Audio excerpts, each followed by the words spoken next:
sometimes it gets a little buggy. There it goes. Let me see. Did it go?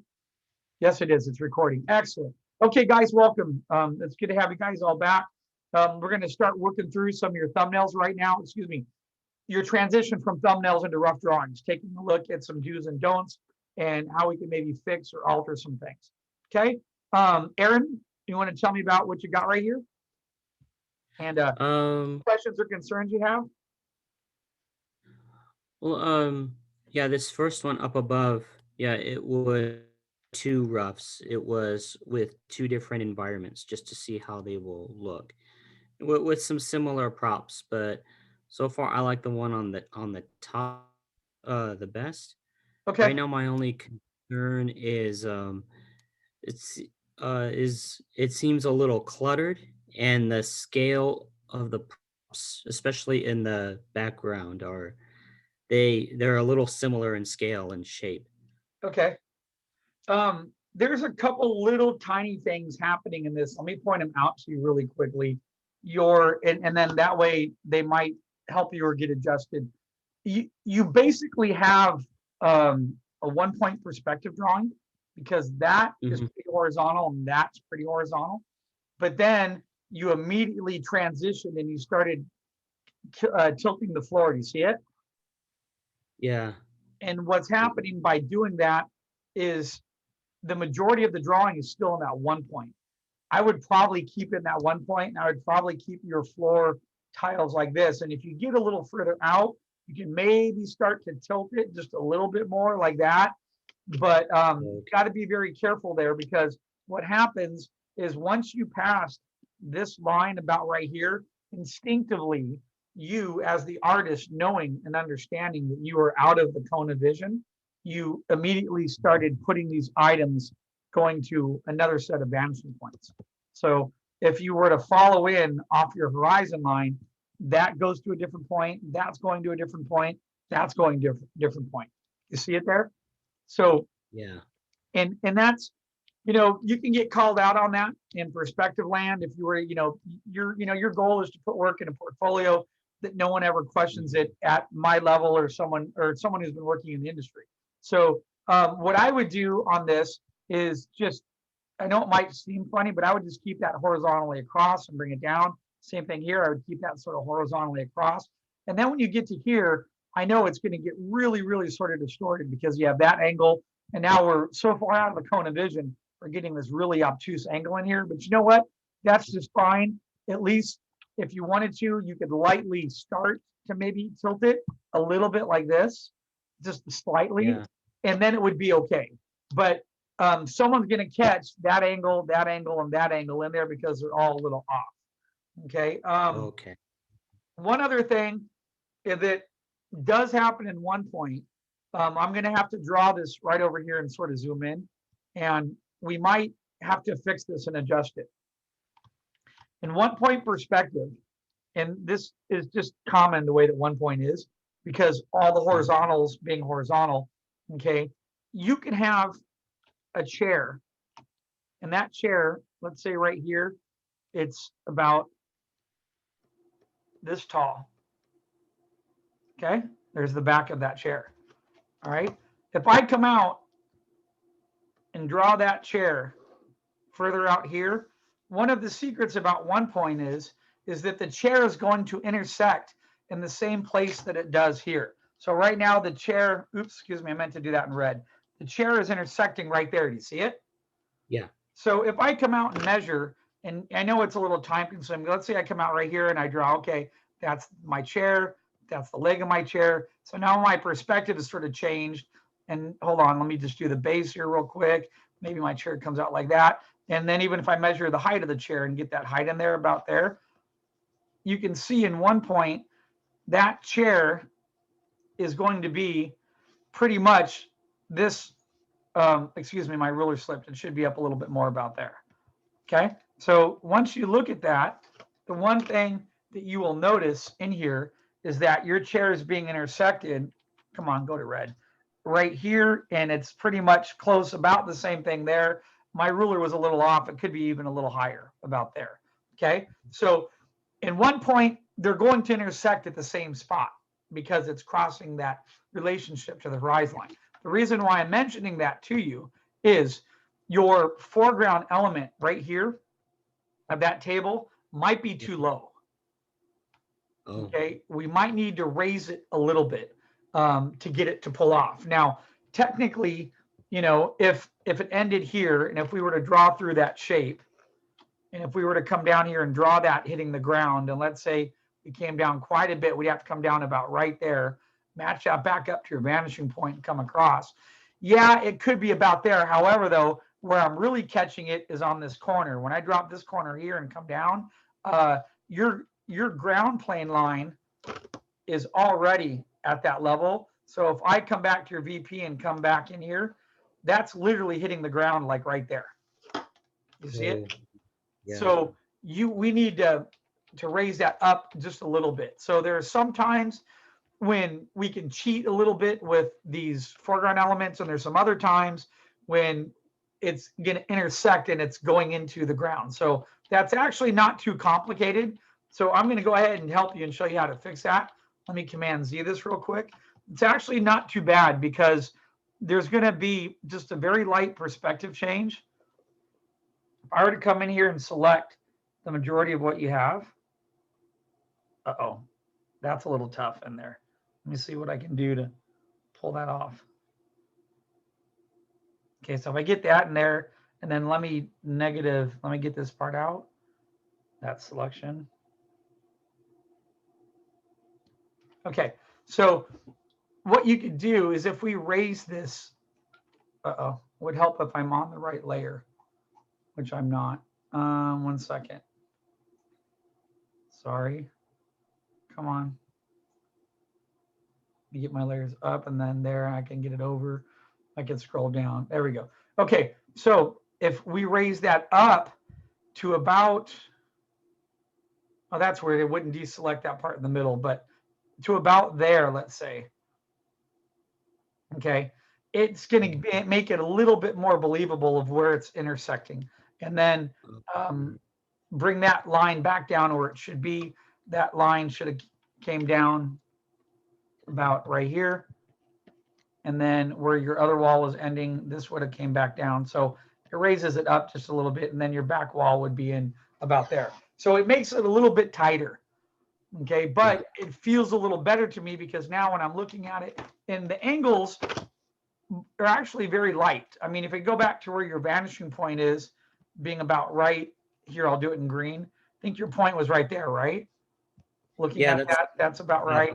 That's right. So the angle is really lightly adjusted. It's just very, very small. And then maybe even this is actually really close to being spot on right here. So that's going to be a little bit more like that. And then this is feeling pretty good. So we just raised it a teeny bit. Raising it that little bit is just going to help it be, now if this drops down and it's a little bit lower, a little bit closer to, a little bit closer to being above that ground plane line, which makes it work just a teeny bit more. Okay. Okay. So that I might do that just to get that in there, and then watch these. The one thing I noticed big time were the wood floor running like that.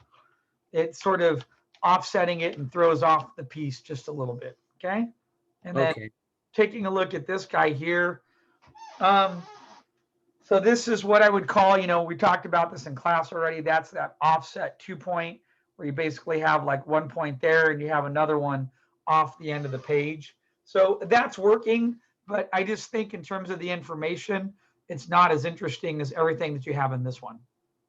Right. Yeah, this thing's pretty darn interesting in terms of the props and the shapes and stuff. But when you go to clean this up and tighten it up a little bit, you do have some little perspective, like your bookcase bends a little, make sure you get some of these lines. Not that you have to do it ruler tight, because I hate doing ruler tight. Ruler tight will make it like this, make it feel super stiff, and it doesn't quite look good. So it's like finding that happy spot in the middle where it sort of blends together. Okay. Right. Hey, just curious, when I'm talking to you guys, can you see my cam window? Your face? Yeah. Is that what you mean? Yes. We Okay, can. good. Yeah. Just making sure. All right, cool. I wasn't sure. It's kind of small because it puts it with everybody else. Yeah, but you can Unfortunately. widen it out so it gets larger, right? Yeah. But you have to have dual monitors to do that, correct? I don't know how to do that. That would be cool though. You can't, like if I grab. I want a big fill face on my other monitor. If you just grab the corner, I open up the window. See, if I show you the cam windows, like right now, if I bring the cam windows in here, you can't see them, can you? If you They're- the speaker view, They're on the screen right now. They Zoom hides it from you guys, so you can't see each other. I guess I don't know why, but they do. So just curious. Anyway, all right, in Aaron. the top right under view, you can change it to speaker view where it's you big and everybody else small, or you can see everybody small in the gallery. Ooh, let me feel the power. Hold on a minute. On the right, so I'm looking on the. I don't see this option on the right. I have a thumbnail video. I have the giant view. On the screen where you see all the faces, DC view. In the top No, right. no view on there for me. I just have 3 buttons next to mine, and I can spotlight for everyone. I don't know what that means. I just did it. I don't know. That brought you to Spotlight. the focus. Okay, you're yeah, I big. don't have that. I have hide self view only.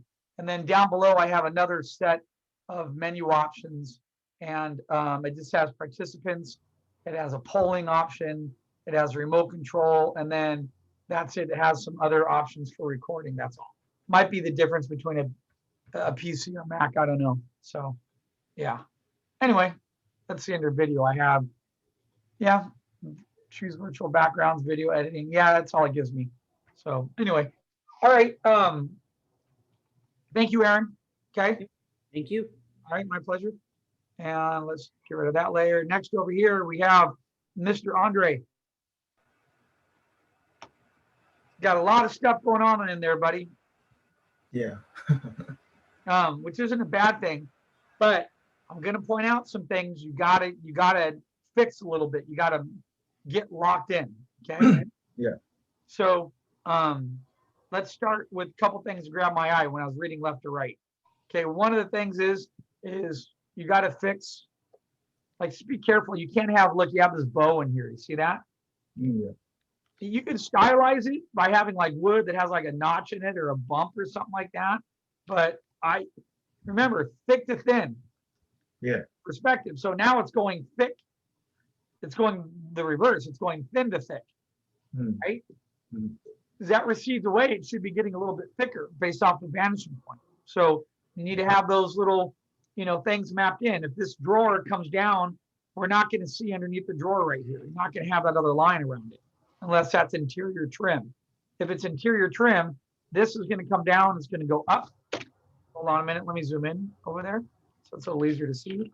Then the door is going to recede back to a vanishing point. Then it's going to end. Then it's going to have interior trim for a detail that's going to sit inside like that. And remember, you're only going to have a little bit of a lip overhang. So usually your door is not going to come all the way up to that lip. It's probably going to end just a little bit. We will probably see that interior detail line about there. Okay. So you got to just be careful. You have a couple of these construction lines that are getting a little wonky. Here you have what looks like a support bar, right? It's doing the same thing. It's going thicker to thinner. It's not going to do that. It's going to be the opposite. As items recede away from us, they're going to get thicker. When they converge to a vanishing point, they're going to get thinner. That's going to be something probably a little bit more like that. And if that's a support beam or an angled beam, we're going to be able to see underneath it, meaning this is going to recede back to a vanishing point. We're going to be able to see under it like this. Then the books are not going to be able to go all the way up to it. The books are going to have to end where the corners hit, and then they're going to have to go like this. Yeah. Okay, so same thing here. You got to get that book back a little bit on that shelf. It'll come up. It'll end about there. It'll go across, and then it'll go back to another vanishing point. So some of these little things you got to fix in there because I'm noticing them all over. Here, this is cool. This angle should be more like this. Instead, your angle right now is doing that. Oh, yeah. Yeah. Okay, so you got to fix these things. Remember, these lines over here are going to be receding to a vanishing point. As they go to that vanishing point, these trace lines in here that are converging back are getting smaller and smaller. Okay, so we need to make sure that that's sort of making sense in there. You need to get that structure. Okay, another thing that I noticed is if we come back over here, now real quick, let me go find your horizon line and your vanishing point. I know you have a couple ones in here. So if we get a horizon line about right, that's about right, isn't it? Yeah. Maybe a little higher, about there. Actually, I'm thinking it's more about there because this converges and I'm seeing one vanishing point. Come on, go to red. One vanishing point there, and then that would make sense. And this is where I get a little lost. Then you have this line up here, and that's going to another vanishing point over there. Okay, and then you have this is going, hitting another vanishing point there. And then this guy converges to a point there. Do you see it? Yeah. You got like cray vanishing points going everywhere. So you need to tie that stuff down and get it locked in, get it on that key vanishing point. Because this angle right in here would be, oops, let me go back to blue. This angle, even though it's subtle, I can notice it enough to where I can point it out. It's going to be lightly at an offset angle like that, okay? And then, you just got to be careful. I mean, yeah, you can have objects turn, but you don't want to go too crazy with it. The construction still needs to make sense, okay?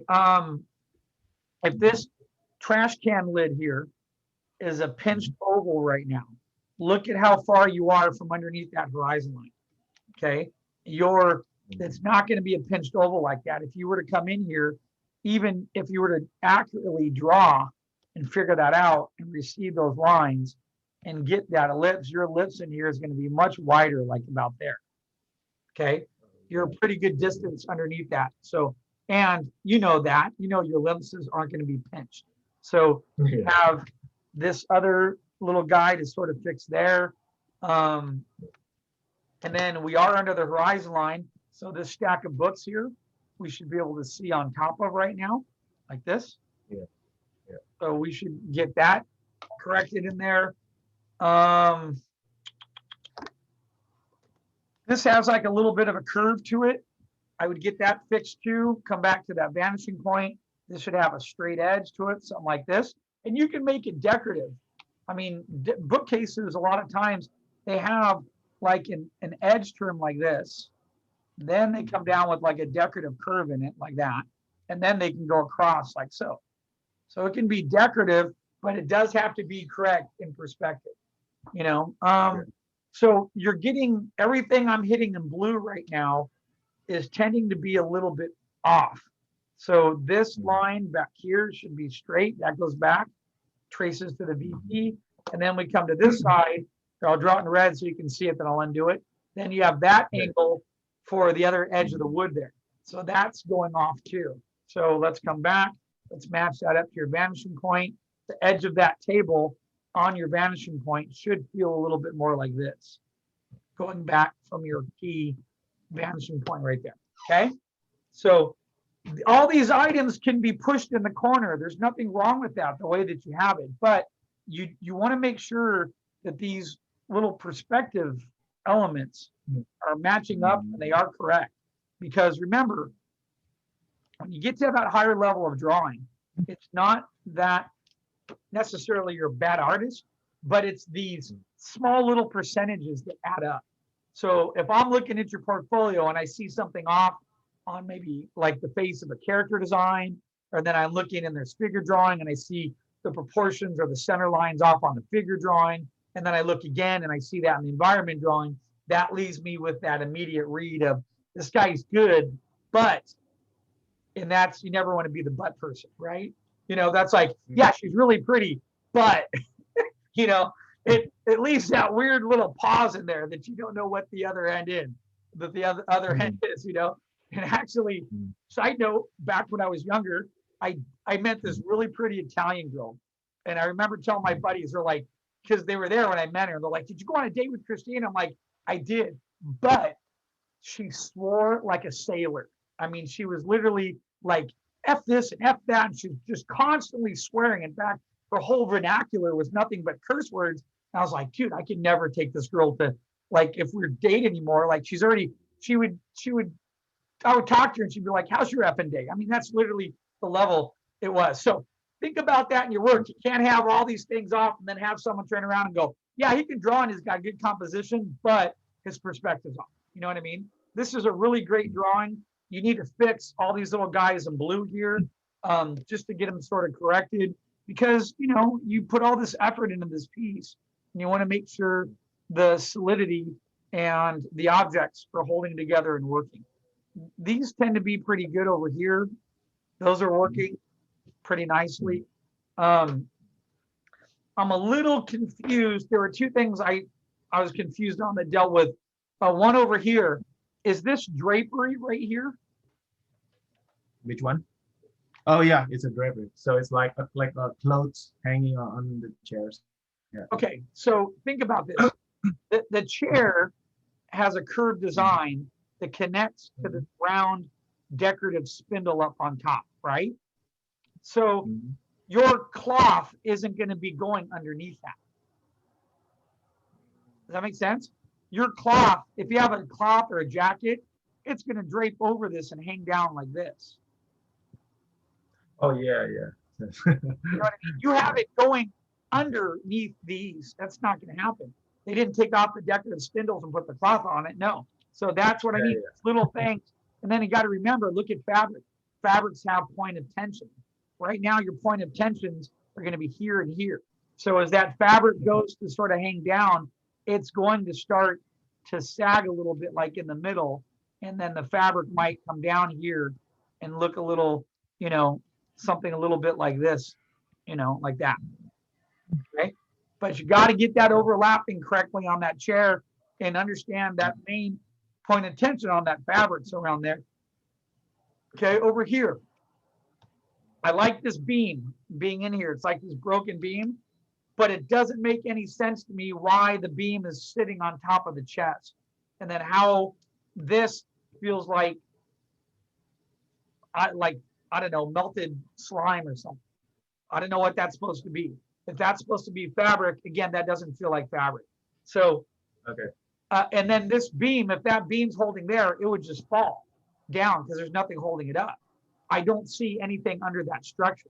It has to make sense that if you have a beam that's in there and maybe this place is dilapidated and things are falling down, that would make sense, but you have to make the physics of the beam make sense. Like maybe the beam's broke and maybe there's, you know, another piece of wood that was holding it up and that other piece of wood is sitting like in here type of thing, going down on the ground. That would make sense and it's sort of holding it up.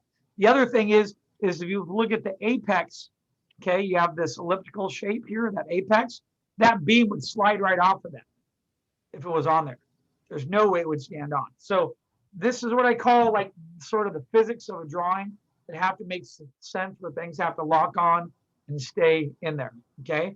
So I think it's really correct what you're telling me, because I think my left brain with my right brain connect everything together is the logic sense in the physics and also with the perspective and also in the texturing and compositions then. And Yeah. so it's kind of like, especially that's why I kind of clean up everything so that I know, oh, okay, this is my mistake and I can change Yeah. the perspective, I can change the beam, something like that. sure, Yeah. sure. So it's And really, yeah, yeah. and those little things need to get, you know, like this. You have this thing here. It looks like a giant leaf. I don't know what it is. It looks like a Yeah. lizard tongue hanging out. I would take it out because that's not fabric. Fabric is going to have, like, if it had a point here and that fabric was bolted to here, it's going to have, those would be points of tension. And then after that, the fabric's going to drop. The fabric's then going to have a series of folds in it. It's going to hang down. And, you know, and it has to feel, you have to have that realism there to make it make sense. So, and yeah, I don't even know what exactly this guy is here. I would just take it out. I don't even think you need it. I mean, if you wanted to, your wall comes up to here. And then, so you got this weird bend in the wall too. Take it out. It's getting too bendy, too stylized. I mean, that wall should be coming down to about right here. And you could have a nice support beam on there. That's fine. If you get in there and match that up, you can have a nice, thick, heavy, you know, support beam that's right there. Then this would sort of be connected underneath it like so, right? That would be fine. Then you could have part of your wall that's going on in the back there, and that's feeling, there's a structure to it now. there's a visual weight and a mass to it. You can grab it, but you know, and then you have this beam that goes from here to here, and that looks like a tangency because it's sort of connecting from this corner here, but from here, remember, all the way over to here, that's a distance of like, I don't know, 5 or 7 feet. So to have it going and connecting there, it creates this weird sort of tangency. I would take that out. Another thing I would watch is you're doing a weird Boeing fisheye perspective thing back there. See it? Yeah. Yeah. That's kind of accidental. Like, Yeah, no, that's no bueno right there. You need to take that thing out and just go back. Because remember, what the secret to your room is that you had the majority of your room going to this key vanishing point. So that would basically be like this. You had all of this structure and everything in here. Everything in blue right now from here back is going to the vanishing point in the middle. But then what you did from a top view is you did this. You came forward, you're stopping, and then it's turning this way, which means your room goes to one VP that was here, right? And then this angled room goes to another VP because the hallway is turning at like a 40-degree angle. That's fine. You can have that in there. But once you got in there and started bowing it, now you're creating this weird 3-point optical illusion thing that you don't need to have. All you really need to do is find the angle to where that goes, and boom, it goes back to about right here. And then where that angle is, you know, here, even if it went a little bit further, even if it went to there, let's say that would now be your other vanishing point for the room changing angle. So when that changes angle, these lines need to match and work accordingly and be a little bit more like that. Okay, so this is a great composition. It's a beautiful drawing. However, though, you have some structure problems that are missing in there, and you need to get that structure taken care of to hold it together. Remember, it's like a cake. That structure is what holds the entire cake together. And once you start taking out that structure and bending stuff, it gets wonky and it starts to fall apart. Okay? Okay. All right. Thank you, Andre. And I'm not trying to pick on you whatsoever. I'm just trying to give you really solid, good. This is a beautiful drawing. This is a portfolio worthy. Oh, no. I mean, like, better to learn like this. I like a lot of mistakes. Better doing now a lot of mistakes compared when you work in the industry. You have not so much mistakes for what? So, that's right. I like it. Yeah. Okay, good. Excellent. Thank you, Andre. Nicely done. Thank you. All right. All right. Next over here, we got Greg. All right, Greg, what's your thoughts on this? It's coming together. That wall on the left, that straight at, Yeah. it felt a little weird. The mixer is a little wonky, it needs to get corrected, but other than that, might be getting a little plain in the mid-ground. Okay. You're right what you mentioned there about that mixer, and I know what's sort of happening. And the hard thing about drawing that guy there is that it's sort of going out of the cone of vision. And I was thinking about this. I remember once I was working on a drawing, and I had the same problem sort of happening, where I had to draw this stupid candy machine, and it was way out of the cone of vision. Once it's on the left-hand side, it gets so distorted you can't really see how it fits in there too well. You know, so what's sort of happening is if you were to come back here and look from your vanishing point, these lines are actually going to go a little bit more like that. And then even where the edge comes up to here, it's going to come out like this. Then, and here's the distorted part, is it's a very distorted shape here because it's in this distressed 1-point perspective because it's way out of the cone of vision, and it sort of throws it off. Because of that, I would ditch it and put boxes or something else more simple there, you know? Okay. So my first version looked like how you just described. Then I put the vanishing point. I just basically shifted it over and said, okay, for this object, I'm just going to put the vanishing point right behind it and try to. Yeah, because I noticed you're right, but by doing that, because I noticed that that was going down to a point about there and there. And that to me, that's, I know what you're doing, but I wouldn't do that because it throws it off a little bit, you know? And it's one of those things, that's what I would call a Mike Burb decision, right? Mike, is, do you want it in there? Is it absolutely, if you need it that bad, then put it somewhere else in the room. Like if you draw it over here, it would be in the cone of vision. You wouldn't have any problems. It would fit in there just fine. But the fact that we're this far away out from the center of that vanishing point, we're getting out of the cone of vision. It's getting heavily distorted, and it's going to be sort of hard to draw. So that's one thing that I noticed that I might adjust. All of this stuff in here feels really cool to me. I like what you're doing. Don't forget to add, like if this has a little step, little support, there'd be another little support right there. And the foreground elements, I would watch, you got a little tangency right here where that bread's hitting the edge of the table. So just move that over a little bit. And also got to be careful, your ellipse here is getting a little melted. See that? It's getting pinched on one side, not quite the other. What will help you get that sort of nailed down is if you just sketch just very lightly that rough shape, that a rough square, just eyeball it. And then if you started to come in here and sketch out that ellipse, you can see how that ellipse would fit in there a little bit easier and how it would change a little bit in terms of its angle. Okay. Same thing here. This is getting a little wonky and melted there too on that ellipse. Okay. All right. You're a good position underneath that horizon line. We don't want to have a pinched corner like that. And your ellipses should be getting a little bit greater as we are dropping under that. Another thing too is if you draw through the bowl here and then you draw through this bowl here, this bowl looks like there's something in it holding it up a little bit. So you could, one thing that I do sometimes if I draw bowls is I'll have a bowl that fits in like this and I'll have one here, then I'll tilt it a little bit so it's at an angle, but the base is hitting against there and against here. Does that make sense? So then I'll tilt it a little bit like that. So then it makes sense that if you were to draw through it, you could feel it hitting. Then I might come in here and throw another bowl sort of, oops, I just tried doing that without moving my Cintiq and that did not work. I'll throw another bowl in about here and then get that to rest on about there and about here.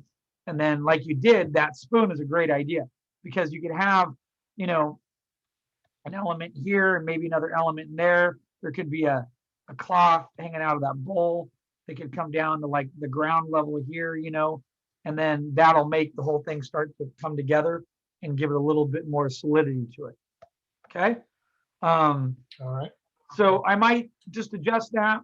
And is that a napkin or is that a towel right there? It's like a dish rag. A dish rag? I like it being there. I'm just wondering, it feels sort of thin all by itself. I'm just wondering if it was, maybe we saw the top of it here and we saw it hanging and maybe it was a little bit larger or we could see it, you know, sort of dropping down type of thing. If it was a little bit larger, might fill up the space a little bit more. And then the last thing I would do is you have this space in here that I would just maybe try to mess with some type of flooring. You know, maybe this is, you know, a walkway. And maybe there's a line that goes across here, here, and here.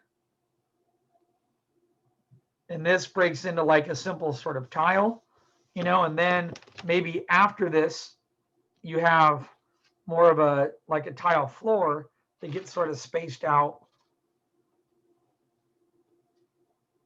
back in here. That's a great way to divide up the spaces that you might have inside your piece like that. And then it doesn't make it so empty. So this ends up being like a plain open walkway in between here and here. And then after that, even back here, this could go back to being, you can match up the lines and this could go back to being that sort of tile floor. And then back there. Helps divide up your spaces just a little bit. Okay. So that's it. Other than that, I think it looks great. All this stuff in here looks really cool. And then eventually take out your Star Trek symbol guy right there. You know, your height. Oh, It's already working. the vent top, Uh-huh. it's a little off. I can't really tell what's wrong with it. You see where it 90s into the wall? Yeah. Yeah. I think what's off on it would be part of the bend and having room to make the bend happen. Let me show you real quick. So let's say that that's the position in the wall. And if that, you know, if I were to come up here, find the middle, recede back, you know, it actually technically would be back over a little bit, but let's just say we'll put it about right here. What you want to do first is draw the pipe coming out a little. And then once it hits, draw that ellipse in here. Then once it hits here, it's then going to drop down. So then when this comes up, it's going to start to round and it's actually going to overlap. And then you're going to have that sort of circumference line wrapping around it. And then it's going to meet into the wall, if that makes sense. You need a little bit more room for it. And I drew that maybe a little far over. I could draw that ended about there, wrap that circle around, then that's where it would start to bend, which means this line would come to about here. That's going to wrap over there. Then it's going to wrap like this. And then it's going to start to go down and fit in there like that. So it's going to overlap that wood a little bit more. It has to have a little bit of room to go from the wall and then curve to bend, if that makes sense.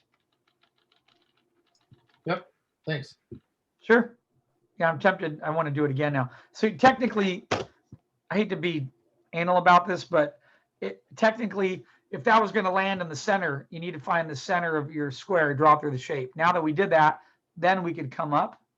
And then once you get up to here and you find out where that stops about there, you then would recede that circle then back to the wall, which actually the circle I did is a little bit off. I started in the wrong place. I should have started here. And then if I bring that back, and even if it ended there, that circle is going to be about that size.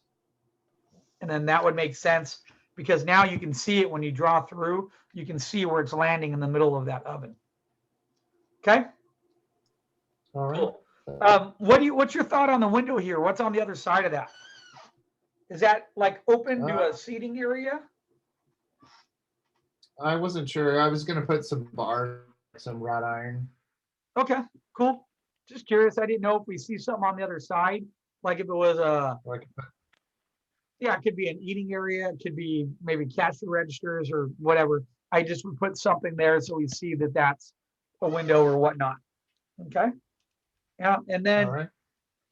and then also you have this window here, which would probably match some type of trim or detail as well. Okay. Mhm. All right. Good drawing. Thank you, sir. Thanks. Hey, Phil, could I ask Yeah. something real quick? Sure. When you were saying like on that mixer over there, you recommended just completely getting rid of it and putting something simpler like boxes or something there.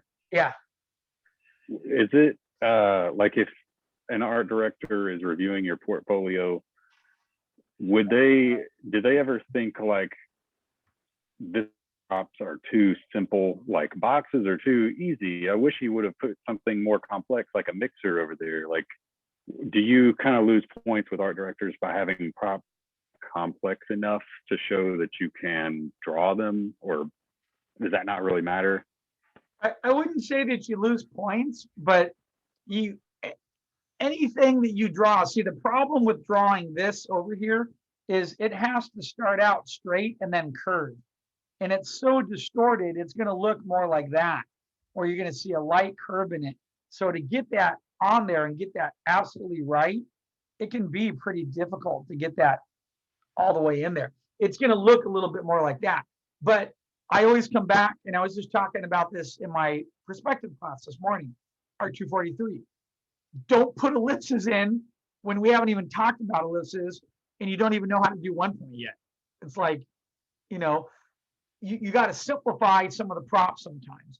And it's I think it was this class I was talking about a stack of boxes, right? Or no, it was our 243 class where I had a student go, "Oh my God, boxes are boring," and I'm like, "No, they're not boring. It's you that's boring. Boxes can have a beautiful gesture line and movement to them.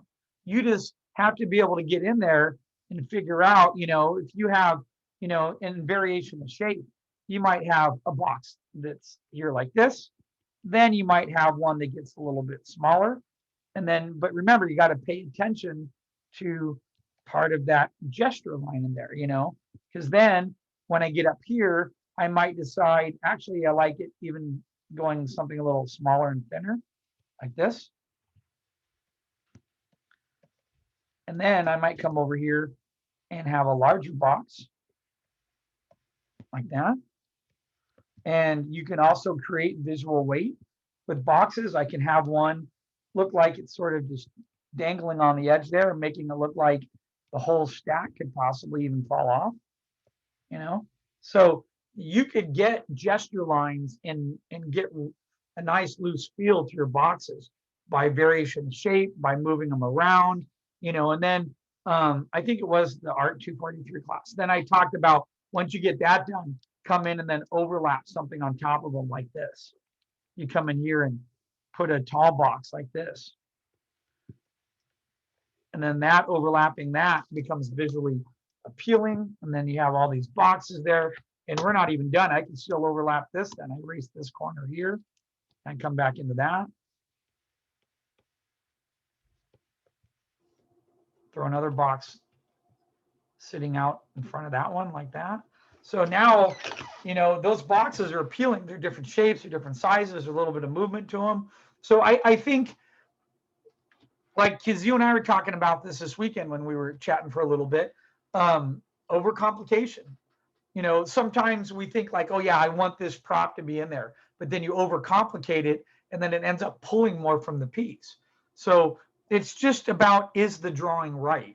Does it look right? Does it look correct? And that's, there are times, wait till we don't do that in this class, but like on an exterior shot in 2-point perspective, you can have a really wide angle and props on the left or the right, you have to cheat them to get them in there because they're so far out of like the cone of vision, they will feel distorted, so you have to know when to sort of cheat and bend stuff. And then you have to ask yourself, because Mike and I've done this all the time last semester, is it worth it? Do you need that prop? Like, right now, looking at this drawing, that prop does not make or break it. I could put a stack of boxes there and it would still look great.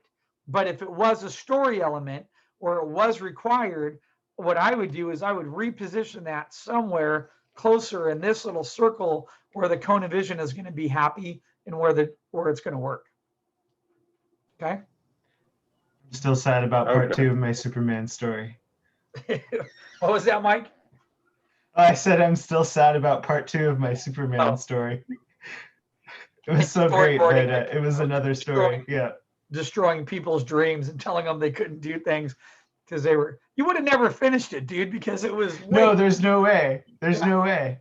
There's no way. And I just said, end it, cut it right here because there's no way. And then Mike came back. I know he was bummed. He came back the next class and he goes, I would have never finished it because I didn't even barely finish this, which was the cut back version, So again, it's not a bad thing, but students and artists in general, we tend to overcomplicate things, and it takes a little bit of time knowing when to stop away or when to analyze something and goes, does it matter or not matter, and then make it work correctly, So it takes time.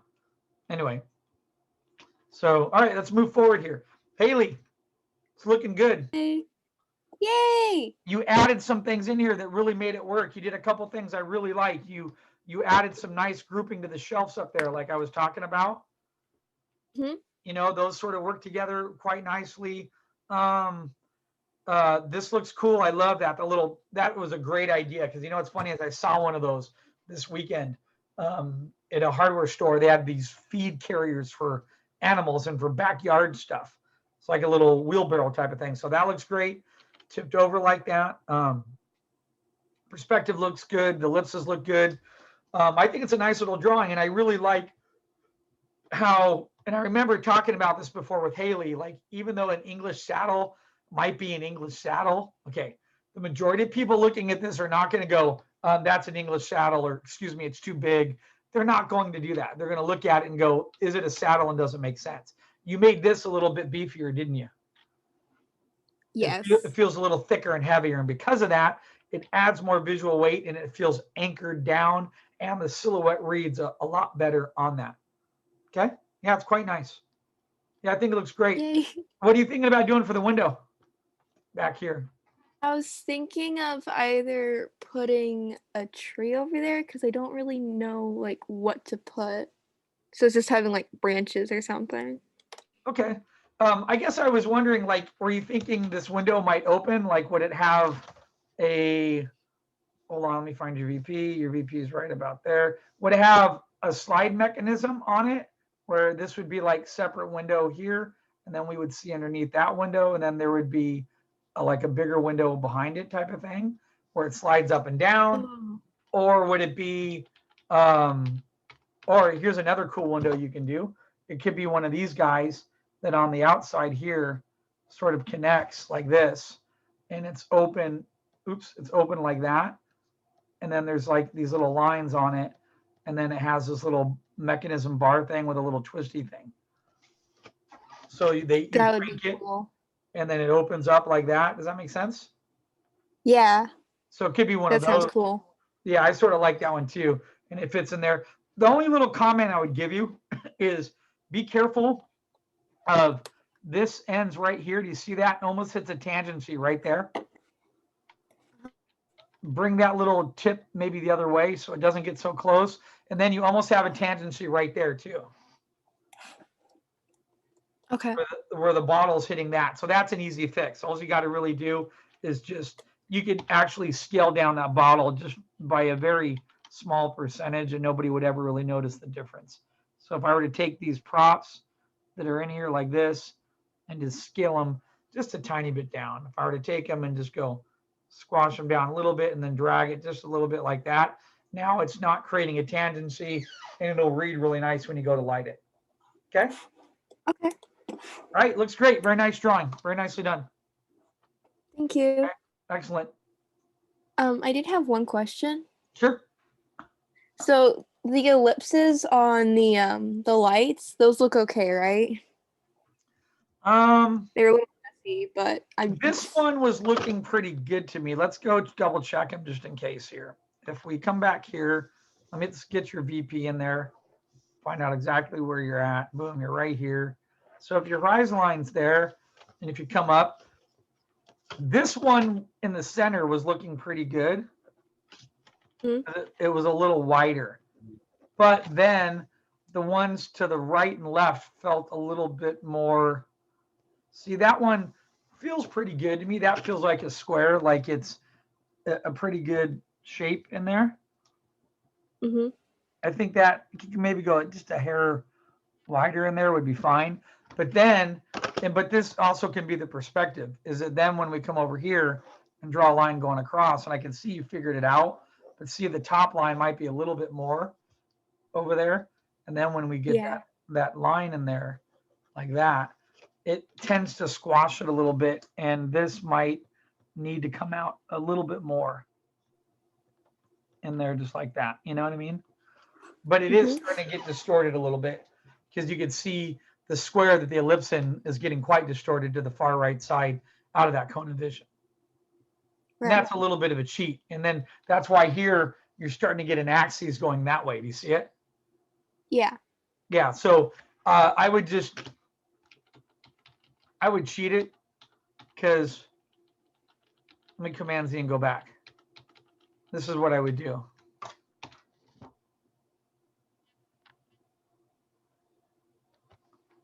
One minute. I lost something in there. There. So real quick, I want to take that, and I would probably just widen it, maybe a teeny bit more like that. Feels good to me. Uh-oh. Oh, come on. Hold on. I lost the ants.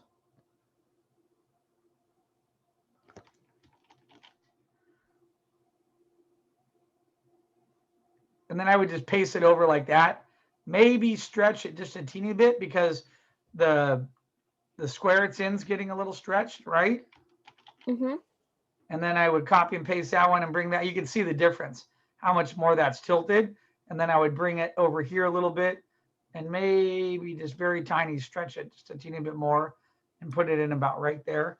And then just hold on a minute. Let me merge these down real quick. And then come back to here. I'd erase part of that line and get it just around. Let me get their color right there. There, and pull that line back just a little bit more like that. Okay. Now they feel accurate to me. Okay. All right. What do you think? I like it a lot more. Okay. Yeah, I like it a little bit more too, like that. It sort of balances it off a little bit. Ellipses are hard. Part of my left brain comes in with like, it's that part of my left brain that deals with texturing in Maya. And I get to that and I go, I don't care. let somebody else who's technically savvy do that. I'd rather go model and design and come up with good compositions than get involved with that stuff. So I'm sort of the same way with ellipses. If I can cheat it real quick or find a way around it, I know I can draw it to figure it out. And I do that sometimes, but then other times I'm just like, oh, I don't want to deal with it. I just sort of get it in there the way it would look right, you know? Okay. Okay. But I taught you guys in perspective how to figure that out. You just draw the square, get the square in correctly, and then you start, it makes sense and it'll start to come together. All right, nice piece. Nicely done. Those Thank look you. like two eyes right there. Right. So, yeah, okay, no comment. All right, let's go over to Kai. Hi, Kai. It's a good piece, Kai. Thanks. I think it looks awesome.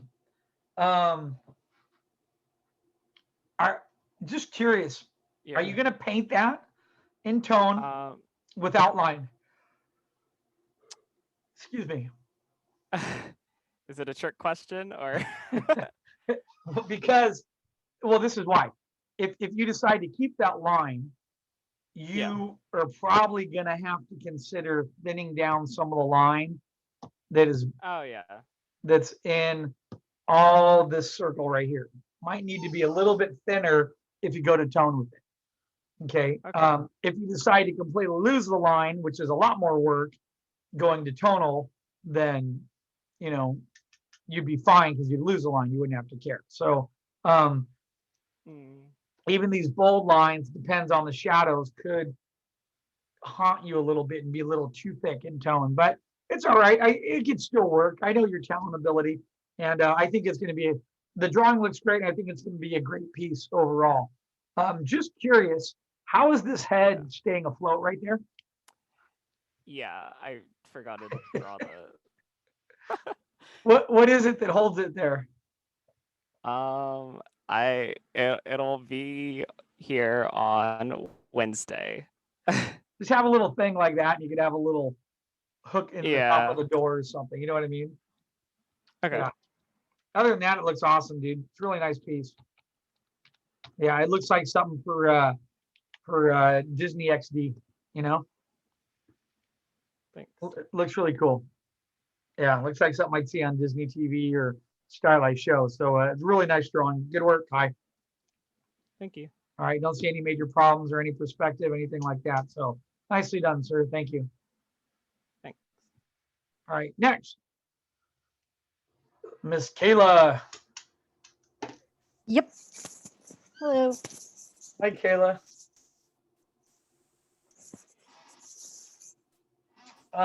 What are your thoughts on it? There's one little thing I don't like.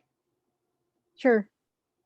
The only thing I'm a little iffy on is I really like this window you have. Mm-hmm. But I can't like it too much because there's a giant piece of lumber running down the middle of it.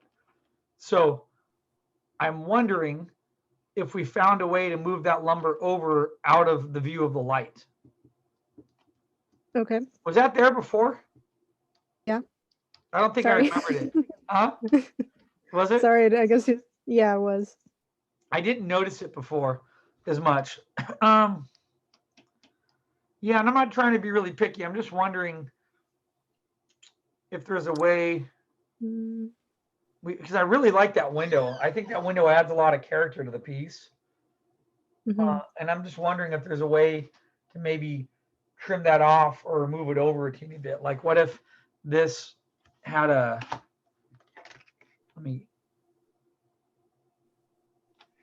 what if your edge just, you had like a little edge beam or piece of wood that came to here, and then the window was here. And if we erase part of that, I'm just wondering if we took that out, kept the window sort of the way it was in there, Mhm. and maybe the support landed back a little bit, or maybe it was, like, I don't know, I'm just trying to think. Maybe if it was here and just went upwards back here, maybe, I don't know. I Yeah. like it. I mean, I can get rid of the beam if it's. I just really like that window. In fact, I like that window so much, I'm almost tempted to like say, bring it up a little bit more, like it's part rounded, and then it adds that could really add a lot for your light and the mood and the piece. So I'm just a little iffy on whether or not you want this beam running right through the middle of it, Okay. That's it. Other than that, I think it feels great. It's very nicely done. It's a nice sketchy rough quality to it. Everything's nicely grouped. It has a really interesting perspective on it. I love the rafters. The attention to detail looks awesome. It looks really good. Thank you. Okay. I'll see what I can do about the beam. Yeah.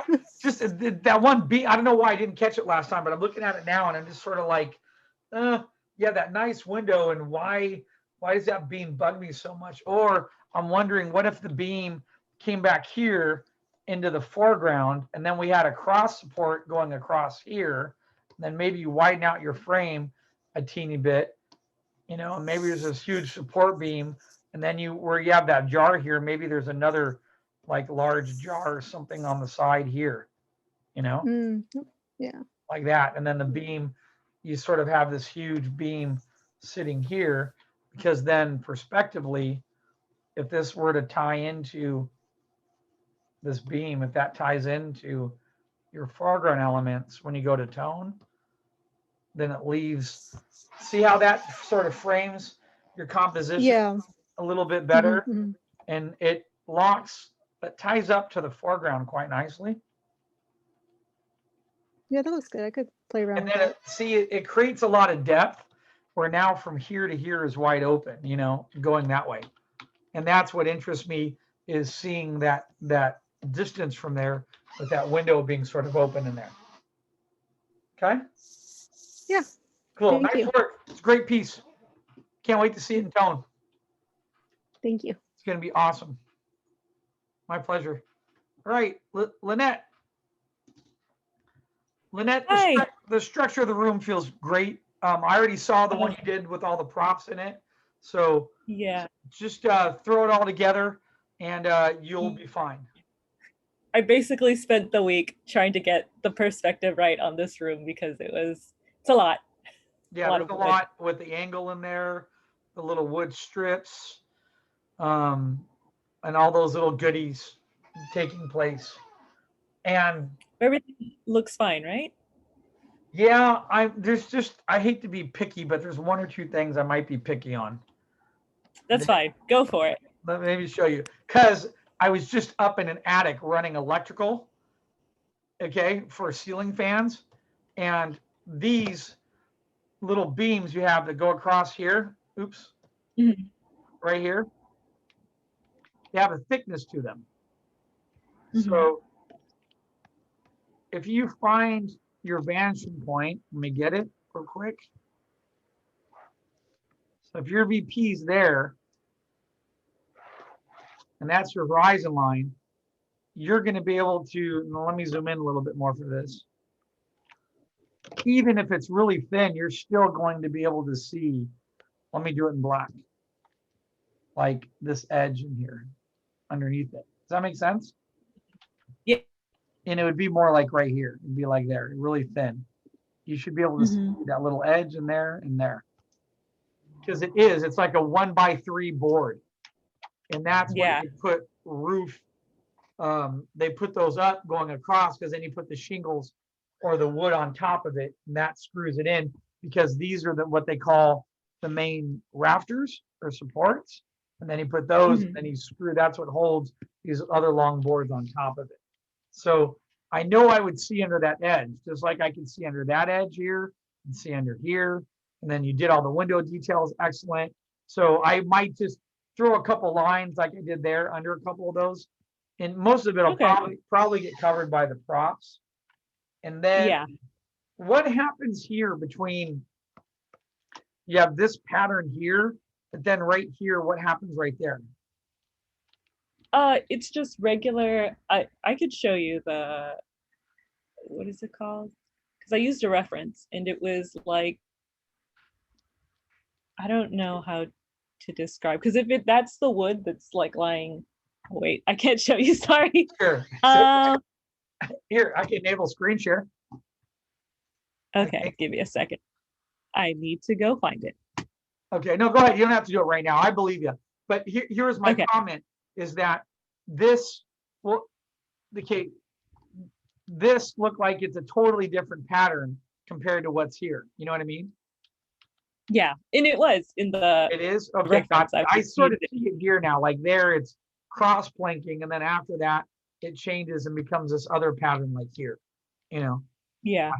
Okay, that's cool. However, though, here's the one thing I noticed is that space, that space, that space all feel really equal to each other. Here, you're much wider, and then you get smaller, and then you get a little larger, and then you get smaller. It's a little offset. You notice that? Yeah. Also, if you, I hate to be picking on this. No, go for it. Point it out. Also, if you have that as going to a vanishing point, I just found your point. It's over there. This is right. That's a little off. That one's off. That one's off. That one's right. Your couple lines in here got a little crooked. Okay. Because look, I'm on your VP. In fact, that line, look, that's spot on. Oops, I'm sorry. My ruler slipped right there. Let me do it again. So yeah, that line is spot on to where I'm going to your VP. And then that one's pretty close, but then that one's off a little bit. You see it? It's getting greater. And then especially that guy's off a teeny bit. That guy's off a little bit.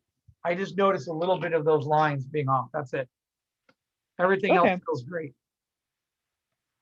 Everything else that actually shouldn't be too bad. It's not like you're telling me to make area. So that shouldn't be.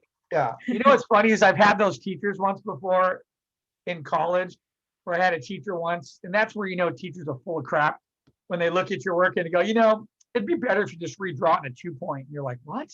Like redo the whole thing, you know? And no, I think it's a great drawing. It works really well. I've already seen the props you did from the last class. So once you fill that with your props, it's going to be phenomenal, you know? Okay. So it looks awesome. Okay, then. All right. Good work. Thank you. My pleasure. Thank you. All right. Cool. Let's go down here. Next, we have Loki. All right. All right, Loki, you with us? Make sure you're still there. All right. Oh, hi. Hi, Loki. All right. You're lucky you uploaded your work late, but I grabbed it because I got here early. So I noticed your file said 6:30. Try to get it up by like 6:10. Okay, so that way I don't miss your work on the download from the Google Drive. So this feels more like the interior of a home to me. Yeah. It doesn't quite have that feel, related a little bit more of, you have all these other options, you know. I feel like it's missing a little bit of the assignment guidelines, you know. So I might recommend you could have something on the borderline of it, but you know, it was a room used for storage. This feels like a, you know, just a house with a balcony and a front area. Doesn't quite feel like a storage room. in there. So I would probably go back and maybe rework that idea a little bit. Because that's what I need to try to keep everyone on tab with the assignment guidelines. So it was to have, it could be a themed room, but it should be like pottery storage, a weapons room, old boxes, tech storage facility on Mars, collectible storage room. So you could change that into a storage room if you change the walls. But right now the walls are screaming personal home to me.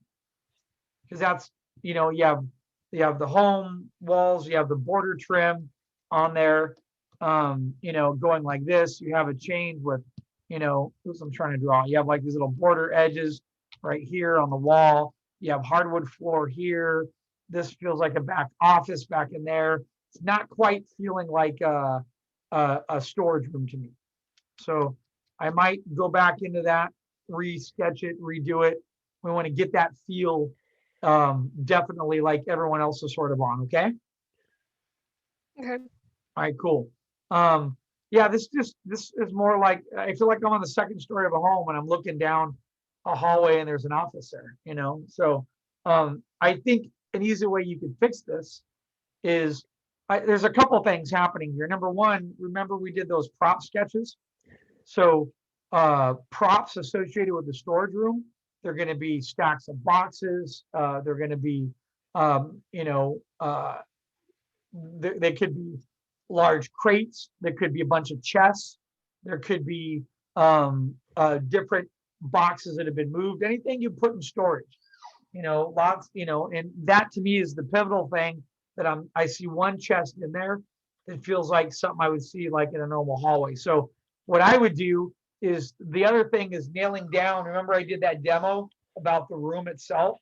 You want to really nail down the architecture of the room and make it very interesting and appealing. This architecture is more like, okay, there's, a hallway that way and we're on the patio. We walk in this way. There's a, you got a bookshelf over there. You have the family tree, you have the door that leads to the office. It needs to change a little bit and go more into that sort of dynamic that I did on the first class, which was, hold on a minute. Let me add another layer here, which was more set up. Remember I was talking about having an attic where attics, remember I said that's boring and that whole demo, just a square, it's going to not be as interesting. What's going to be more interesting is when you put something like this into the background. And then when you take your vanishing point, we start building off of that and you get cross beams and attic beams and other elements in there. So I think if you just change the back of the room, get it fit back to that demo, which is listed up on our canvas connected to the class, and then you come back into this, I think that's going to help you quite a bit. Okay. And definitely the props need to really match into that too. So again, write out that list and think about, collections of boxes. And if you put a theme on it, like maybe it's like someone was doing like an arcade storage facility, you have arcade games and boxes, other groupings, Greg was working on a bread storage. We had like an oven and bread and flour, and Haley is working on storage with for horses and horse good and those props. So you need to get all that nailed down in there. This is just feeling a little bit too much like a bedroom, or like a hallway in a house. Okay. All right. Yep. Thank you. When you work on that, if you want to send me something, I can take a look at it tomorrow. If you want to work on it, and I can give you a yes or no real quick. Okay. All right. Thank you. Next over here, we have Mike, and we have a Scuba storage area, right, Mike? And yeah, that's right. Huge difference. This feels like one of those unmanned rover vehicles that they would drop. Yeah, that's exactly what I used to reference. Is this feels like thin string. Okay, I'll thicken it up. That thing's gonna weigh like 600-700 pounds. You should That's have a true, little hook here. You should have thickness to the cable wire that's gonna be holding that bad boy up. And then also double check your reference in terms of like maybe there's interior line detail. Maybe this goes up, connects here. Maybe there's a couple little rivets here. Maybe there's a little element that wraps around part of that to add to the contour of that detail. This gets flattened to me. I feel like it's looking at me, like that's a center line. So if that's at a side view, when you look at one of these submersible guys, it usually sometimes they have like metal on the side like this. And then this is a bubble, that's correct, but then they might have another metal piece on the side that sort of like holds it together, you know? Then you Okay. might have like a center line like this with little dots on it, you know, little rivets going across there. And then maybe part of that, this is all like metal too. And then in here, you tend to see like that little, you know, like a little camera system or something, some type of electronic eye or element, you know what I mean? Yeah, yeah. I'd get one, and I'm just doing that out of my head real quick. So I'd get some reference to really make sure that comes alive. And then another thing is these guys tend to also have little fins on them. They're like little stabilizers, you know, so when they're in the water and they're going, these little fin angled stabilizers help hold them up correctly, right? You know? Yeah, So that makes sense. just double check some of your detail on that to really lock us into that. And Okay, you got it. be careful of this. You have a tangency right there. Do you see it? Yeah. Yeah, the edge of the box getting up against that. I would just yank, I'd come back in and I would redraw that box and pull it back to about right there. All right. Okay. Yeah. Allow it to breathe a little bit. So Yeah. in case you're new, tangencies work. You guys can see my hands. There are two ways. You get super close, it creates too much energy and static between items. You either overlap like this or you separate like that. Either one of those two. So that usually is a general rule with tangencies. Don't, you know, have something that's so close. Like if I had that in another box right next to it, it creates a feeling of tension and it doesn't work quite well. Okay. Okay. Kudos on the drapery. The point Thank of you. tensions. Looks like you're looking at some reference, the point of tension on there and the way it drapes and then folds over and wraps onto like the ground here. That's imperative to make sure it's wrapping with the box underneath it. Okay. Yeah, everything else looks good to me. Modern day James video he has a good video on drapery and that really helped me out a lot. Oh, he's an amazing artist. He's a super talented guy. He actually came to school one day. Marshall hit him up and he came down to the room that we were in. And he just showed up one day, was sitting in the back. That's awesome. It was pretty cool. So anyway, one thing I'm a little iffy on. I don't know if you need this and that. Oh, okay. Because it looked like it would add just some nice curvature to mix things up a little bit. It does, but this feels like a rat trap or something, you know? Yeah, I actually accidentally cut the cable short when I spliced the other image in, but yeah, it's like a ghost. Tell What you are you what, thinking? you could possibly keep these, but design what the floor texture looks like underneath first. Okay. And what I mean by that is if you come back here, hold on, let me get your VP again. You're about there, right? Yeah. It's actually a little bit. It's below the left corner of the 0. Oh, it's right there. You can see the dot. Just. See it. I see it. I'm sorry. It's right there. Yeah. Yeah. So what I mean by that is maybe there's a walkway that's coming out from this, and then when it hits here, it might slightly. Oh, okay. Go, and then the walkway might go this way. And then your walkway could come back in here, and then we wouldn't see it. You maybe angle again that way, because your walkway might have a different type of information and sort of detail on it. Right, like the warehouse. Yeah, exactly. So that already anchors everything down a little bit. Then you could overlap that cord and other stuff on it. But for example, this walkway might have, oops, my ruler slipped there on my Cintiq. I'm sorry. Let me just hold shift real quick. That walkway could have some segments in it where it's more like this. Like tiled. Yeah. Panels. And then everything else is something different. So that can be a little bit different. And then that can match up a little like that and like that. Then this other area could just be an open space then. So it looks different. You know what I mean? Yeah. Yeah. an area of detail against an open space, it creates a little bit more contrast and rest in the piece. All right. And I don't know why I want to do this, but I just want to put a piece of trim around this edge. That's fair. Yeah, because it would be like cutting straight into the steel. That makes sense. Yeah, There I should be just want trim. to put something around there that, usually most walls and whatnot have some type of border or edge detail around them. Hmm. That's something to divide up the space a teeny bit more. Same thing here. See what you did there? Do that here where that hits the ceiling. Oh yeah, consistency. Okay. That little, have that little thing in there so it feels like it mounts underneath. Then you can come up here on the ceiling. Let me see, your width there is about 3 inches. You could have a mark, probably one about there, and there. So then Did you get some lights up there? Yeah, you can do that too. And look, first you can get in there, get a little tile floor or those little tiles. Hmm. Oops. There. Adds a little bit more depth in there too, Hmm. Okay. Yeah, I'll definitely play with that. Thanks, Phil. Sure, a little edging in there too. Can you help me understand about the cable on the floor? So you said it looks like a rat trap. Is that kind of the idea that you thought? I just want to know what you're thinking. Well, I didn't know what it was or what it applies to. Like that looks like a power conductor I would see for like my Cintiq has a power conductor like that. So okay, I'm questioning why is that there? What is the purpose of it? Got it. That makes sense. Yeah, it's just kind of there in the middle of the floor. Yeah, and look, at first it looked like a little square box rat trap, So I'm wondering if there's no direct purpose for it.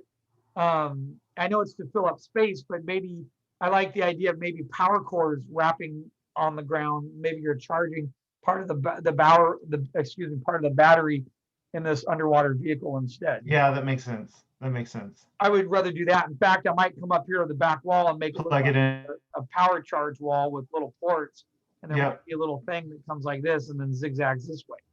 Okay. Yeah, no, I like that. I can redirect the cables to the Then thing in the another wall. cable can come here and go back over and go that way somewhere. That would make more sense to me to see that where it mounts to the wall. Then use. I like that. Cool. And then did you like my solution for the? Oh, go ahead. No, I was just going to comment on your comment earlier about the lights. You definitely want to add some lights in there. Shelf on the right side. I know you told me to change the ceiling to make it flat. I ended up making just the shelf flat, and then I put like a towel or something on top of it to kind of indicate that space in there. Do you feel like that's an okay solution for that? Where exactly? Right in the foreground? So, it's in the hall, kind of the closet to the right. This guy here? Scuba, yeah. Oh, that's fine. That's a great idea. In fact, you can stack a couple things there. Well, the ceiling angles right there. That's kind of. Oh, yeah, it does. You told me to get rid of that, but I kept it and did that instead. Maybe fine. I could write some kind of contour line. I would do that. I think that's Angle. a great idea. After you have that trim there, you can just have a light line that goes like that and that. It would look like it's a trim line in there. It's like border, some type of edging detail that would be in there.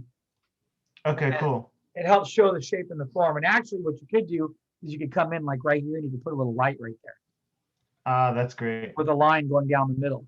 So it looks like there's a little edge light you could light up. And then I would come in here probably and hang like right about here, let's say, maybe a nice little boxed fluorescent set right there. And then if there's room, I might come back down in about here, try to squeeze one in about down in there too. Some interesting shadows off the duct. Yeah. That'd be cool. You could have that. Well, it's sort of weird how it is right above the duct though. But you definitely need to have some lights in there somewhere. Right? Yep, definitely. Yeah. Or you can cheat it and imagine you have just some type of round guy sitting up there or something, Yep. Probably wouldn't have that with something techy looking like this. They have these nice, like very thin looking LED lights now that are pretty cool. Yeah. Okay. How's the line work? Do you feel like that's ready to go to tone? Like I'm gonna tone. I think if it was a little bit darker, maybe I can adjust that with levels in Yeah. Photoshop, right? Other than that, I think it's good. I would just like clean up that little arm over there, watch a couple little cleanup spots like down there, and then I think Okay. it would be fine. Okay, Okay. cool. Also, watch this. This is tilting slightly. You see it? And that's tilting. Yeah. Okay. I'll fix Yeah, that. you should be, look, you should be straight across right there and right there. You can see the little differences. I didn't use the ruler on that one. Yeah, I winged it. I know. It's funny. I like how you admitted you winged it because I caught it, Yeah, that's all. I do have some questions about workflow stuff. Do you want me to wait till after class? Because just still trying to wrestle with traditional art and efficient Ask workflow. it now. It might apply to another student. I think it's questions like that are good, and I'll answer it real quickly. Yeah, so it was quite a bit of work. What I did, I used a light table or whatever, like the cheap one. And I just drew the new submersible unit over it and the other changes like the duct and stuff. So I did my original and then I spliced it together in Photoshop. And that was quite a bit of work. And I'm thinking like it might be better if I switch to a more pencil in the future. That way I can just clean things up a little bit more quickly.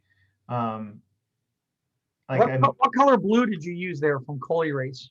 Just the regular blue, the one that I've been using the whole time, like in your class. Yeah, like a normal blue, right? Because that's really light. You're not really pressing hard with it. Yeah, I'm not, but it's when you erase it, you can still see it. And then when you convert that over to digital, it takes the erase marks with it. Yeah. Like you can still see some of the erase marks by the hook. But once you tone it, you won't notice any of that stuff. Okay, so I shouldn't worry too much about all those erase marks. No, I wouldn't worry too much about it because they'll disappear when you go to tone it. And you could always zoom into it in Photoshop, clean up some of the smudge marks that are on it. Okay, and then yeah, I guess that's enough for now. I think I looked at Cintiqs, and is there a big difference between like the HD and the Pro besides the buttons and the resolution? That's a good question. The HD is just a little bit more pixels and resolution. That's it. That's about it. Okay. I don't know when you say the Pro. I thought the Pro was also HD as well. The Pro is 4K, I think. Oh, 4K. They're 4K resolution. I don't know. I still have side buttons and things like that. As long as it's not the old one, that's the squared off one. Because I'm using the HD one here, and I don't have a problem, up-resing a file or painting on it and doing stuff whatsoever. So it's good enough for you. It's good enough for me. I mean, it's good for what I do, the type of work that I'm doing. I imagine if someone's doing like really high-end character design or painting, that might be like matte painting, you might want that 4K version then. But for I'm not going to be able to get that anytime soon. General line drawing or children's book illustration or anything else, I'm going to be shrinking down my environment to send it via web anyway. It's going to be smaller. So this drawing that I'm looking at, if that was at like 300 DPI, that would be fine. Print quality for most magazines and everything else. Okay. Yeah, I was thinking about that. I mean, traditionally, but just the making changes is what I'm trying to figure out how to do that, because it's so easy to use layers in Photoshop. I mean, it's unbelievable what you can do. But I do like I started trying out this. It's an F pencil. It's just a Staedtler F, and it has a decently dark line. It's not quite as poignant as the Coal Erase, but it erases like completely and it doesn't smudge very much. So I kind of like that. Okay. Might try that next time. All right, cool. Okay, cool. Well, thanks for talking to me on that. Sure. No worries. And thanks for all the feedback. Sure. Anytime. All right, Naomi. That's me. Yeah, it is trouble completely. No, I'm just kidding. Your horizon line's there, right? That is correct. Okay, so if your horizon line's about here, we're going to be able to see underneath that ellipse right there. Oh, right. Okay. Everything else feels good. I'm still tempted to bring out your frame a little bit more like this. Okay. And this is why. If I can see where these hit the ground. That's going to be cool. Then you can add something next to it, like a box or crate or something. And it allows you to bring that table down a little bit more. And you can bring the table out. There might be a cool shelf on that table with something else on it and here, and then it adds to you building up part of your silhouette. Okay. All right. Yeah, I would probably bring it out just a little bit more. Same thing here. And I can see where like this hits the ground. It might have a stronger post setting that holds it into the ground. And then, you can add, there might be another little box or crate here, and there might be cool support beam here with a crossbar going like this. And then if you were to shade all that in, that becomes really nice for part of your foreground in here. Okay, that's all. All right. See how that locks everything in a little bit? Yeah. That's all. Definitely. Just helps create a nice border and prevent the eye from leaving the composition. Okay? Okay. Sounds Cool. good. Thank you. Thank you. Right. We had this really great reference that Robert had earlier. And then Robert, let's take a look at your drawing here. So let me see here. I noticed you changed a couple things that I might pull back from. Let me explain to you on the new one, on the revised version. There was something I thought that was working pretty nice in this one down here. You had some good grouping, I think, that was taking place. And on the one up here, let me show you one of the things. One of the first things I noticed is this electric cord. That you don't need that cord. It's just sort of right in the middle of the room.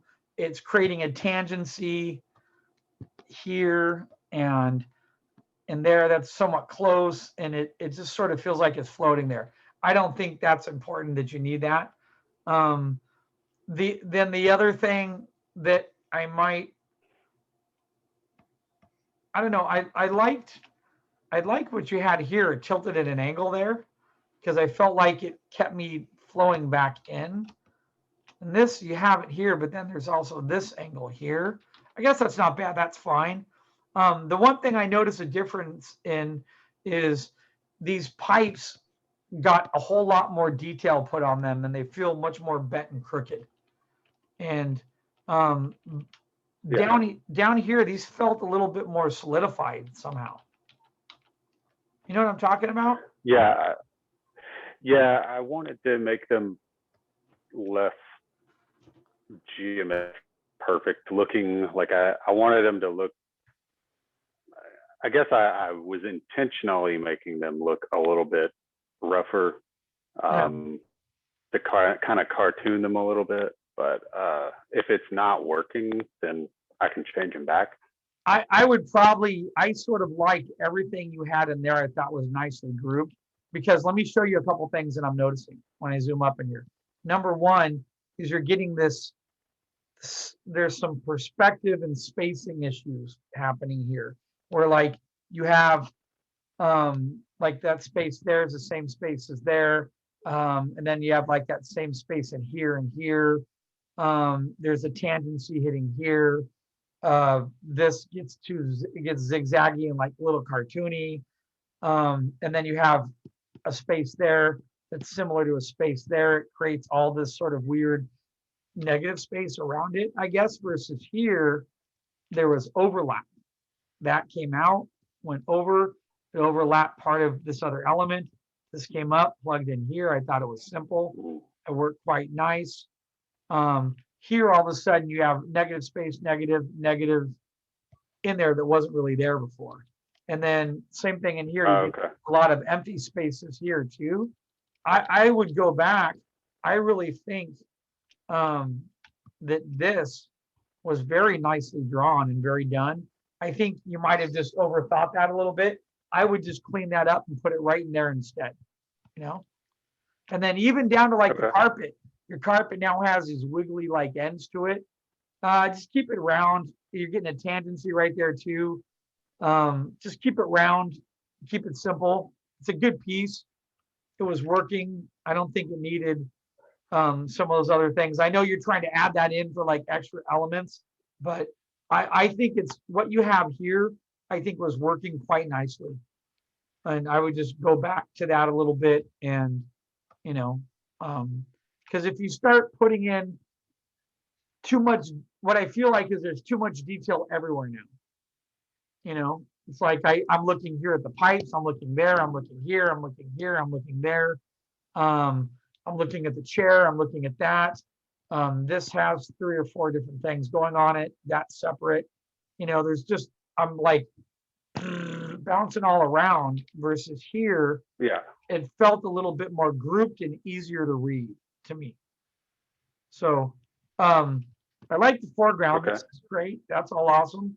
That's cool. Table's cool.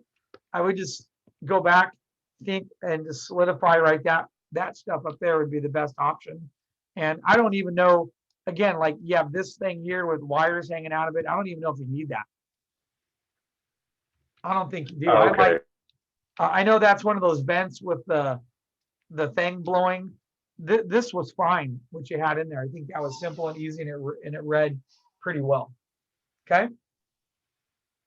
Okay.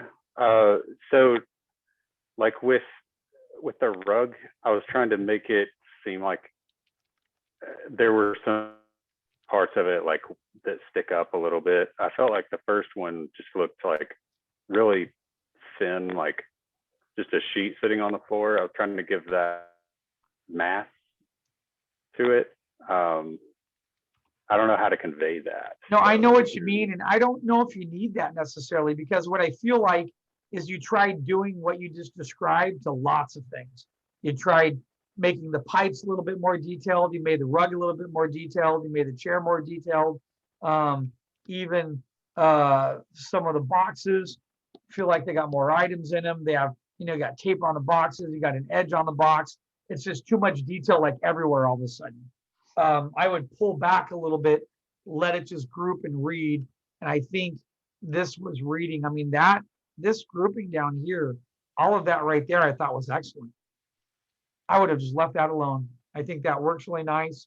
And, you know, it's, no one's going to look at the rug and be like, well, wait a minute, it doesn't have a lip and feel like it's used. No one's going to look at it like that. So they're just going to see it as a shape that supports and creates contrast in the rest of the room, and that's it. You know, that's all it's going to be. So, okay. So how do I know when to not put detail? Because when I was doing this, thing I had in mind the whole time was what's the guy who is using this as his office, like what's the kind of the story, like, you know, the chair, I see it has a lot of details in it, but maybe that chair's been there for like 50 years and it's just worn out. That the chair you could probably get away with, because what you could do is eventually you'll end up lighting it, and light will hit down here, and you'll have light cast here, up and around here, maybe up part of that wall like that. That'll be your light in there in your visual focal point. The problem is you added so much other detail in here that my eye is leaving anything here, and I'm ending up going all the way up here and over here. And you even, and I know what you're doing, you part of this drawing from here forward felt realistic, and then you went in and sort of made these all cockeyed and counter angled, and that sort of changed the style a little bit. That I think this had a simple simplicity to it. I don't think you needed to do too much of that. I would go back, like here, I look at the desk just fine. All of this becomes one grouping. The pipes sort of uniform together somehow in there. And here, I'm just like, you know, I got, there's detail here, there's detail there, there's detail there, there's detail here, here, you know, then you have all the different pipes. Then you have it here. It's like my eye is just all over the place, and you need to have it, let it rest. And what I would do is I would think of it like this. I would think of it as, hey, a grouping of pipes, simplified. That would be one read. Here you did it really good. you had the pipes, and then you had this sort of grouped together nicely. And you basically had 2 major groups, and then the table would become the third. And I think this is a good learning lesson for you, where you maybe got into this and you were just too much in here. You were too zoomed in, adding all these little details when you don't need to get that much detail into it. Because what's happening is any interesting element on that wall or over here is now in battle with everything else back there. I mean, you got scratches on the wall, you got drips here, you got the pipes. I mean, there's a lot of little teeny details. I mean, even you got a drip hanging out of there. Don't need it. No one's going to look at it. No one's going to care. Just have the hose there. Keep it simple. You know, you don't need these little hanging guys down there. We're just going to simplify it, and I would leave it like that. Like, I would go back. I'd pretty much cut out everything you have right here and put in what you had from back there. Table looks great. You adjusted it nice, you know, but I mean, you even added more detail to the table. You added, you know, before you had the table with just like one shelf and something on it. And now you have the large clipboard. On that clipboard, or the pushpin board, you have tons of items here. You have the goldfish, you have a drawer open, and, you know, it's just so much more. You got to go back to grouping, and I would just simplify. Right now, the biggie that's really competing is this overwhelms everything in the piece. It's too much, especially the pipes. They need to be simplified. Okay, do that. I think you'll be fine. I think I might need to. I'm getting kind of. I think I'm getting like some. I don't know. I think I'm just getting confused about what we talked about last time. So I might need to just pull things like later on, like to show you what I was looking at while I did it and walk you through my process to try to understand what thinking, because I'm not sure that I'm totally understanding like what you're saying. It might just require a little more time. Let me just go back to this. All you had to do was clean this drawing up, basically. This drawing and the way you have everything in here is working quite nicely. You went in and took this stuff here, redrew it, and added more detail. I would go back to where you are right now and just clean that up and leave it alone. You kept adding more and more detail, even to the desk, to the board, to everything, where now it's almost too much, you know? So I would clean this drawing up. It's that simple. It doesn't have to be anything more. There's just if you ask someone, like ask another student, when you look at this, what happens to your eyes, you guys, once you get in this area here? There's no landing point. You're just all over it. Your eye just keeps moving and moving. You need that soft point to land on, you know, because what's happening here, you have more detail up here than you do on that desk. And those pipes are second or tertiary element to support the design of the room. And all these, you know, weird angles and thick and thin and this and that, and just became too much. It's overwhelming. Here, you had a couple of runs running this way, that way, something there, and that's it. It was a little bit more simplified, you know? To do a cleanup, to me, all your answers were in this. We just needed to clean up the line quality. You already had the composition. I wouldn't go back into that and add, you know, the difference from this drawing to this drawing is it looks like you added about 25% more detail to it and wonked out some shapes. So I would just thin that down a little bit. There's just a lot going on back in here, you know. Everything has detail on it. There's no rest and there's no grouping anymore. Here, you sort of had a grouping where this with that was a nice grouping. That was a grouping and it worked. And then the desk was separate. I would just go back and clean up this drawing, you know. Even here, I liked the way you had the broom. There's my eye could come in here. I had the nice angle there. My eye traveled in and rolled into here pretty evenly. Now my eye can't make it in here because I'm blocked off a little bit. And, you know, I don't know. These got a little taller. I'm still going back to this drawing. I think it works. I just think you might have overworked it and added too much information on it. Your answers were already done here. All we did was merge and stretch out the frame a little bit. Everything else you did in there was already spot on. The detail, everything, you know, the pipes, the way it came together, everything was fine, you know. I would just go back and clean up that drawing and then leave it alone. I don't think,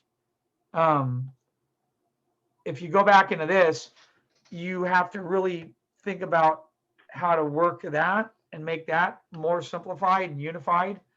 And then, you know, this change too, I would just, to me, everything was already here in these reads. You had a good read. You had 1, 2, and you had 3 that was quite nice. That's it. So I wouldn't overthink it, overcomplicate it. I would just clean that one up and then we'll go into tone and leave it at that. And remember, when we were talking a little bit over the weekend, I showed you one of my sketchbooks and I was telling you about an area of detail, an area of rest.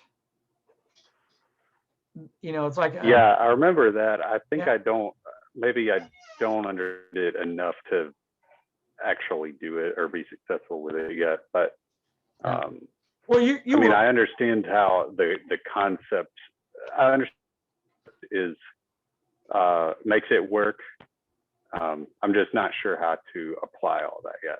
Yeah, it's okay. You'll figure it out. So area of detail, area of rest. So whenever you have an area of detail, like here, think to yourself, where can I have an area of rest? So maybe you free up something on that wall, or maybe you know, you just, that's all. It'll come to you. I'd go back into this one, leave it simple. Don't overthink it. This is a beautiful drawing that you already did. I just think you got into it and you just overworked it just a teeny bit. That's all. And I've done that 100 times. I get into a drawing and I'm zoomed in. I'm like working. And next thing I know, I pull out. I'm like, oh my God, I killed it because I put detail everywhere. Yeah. The detail starts competing against the other detail, and then your eye doesn't have, you know, an area of rest. Okay. Okay. Cool. All right. You'll be fine. Just clean it up, and then we'll go into tone. You'll be good. Don't worry about it. Okay. Thank you, Robert. Okay. All right, Thank Selena. you. My pleasure. Hi.